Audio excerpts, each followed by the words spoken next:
कारुण्यफणे विकटाटवेषु श्रीवेङ्कटाद्रिशिखरे शिरसि श्रुतीनाम्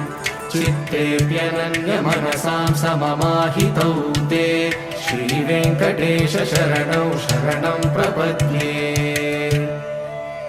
अम्लानहृष्यतवनीतलकीर्णपुष्पौ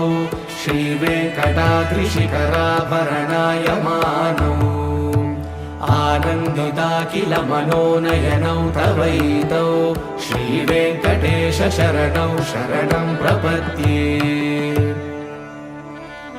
प्रायः प्रपन्नजनता प्रथमावतार्यौ मातुस्तनाभिव शिशोरमृतायमानौ प्राप्तौ परस्परतुलामतुलान्तरौ ते श्रीवेङ्कटेश शरणौ शरणं प्रपद्ये सत्त्वोत्तरैः सततसेव्यपदाम्बुजेन संसारतारकदयाग्रगृगञ्जलेन सौम्योपयन्तृमुनि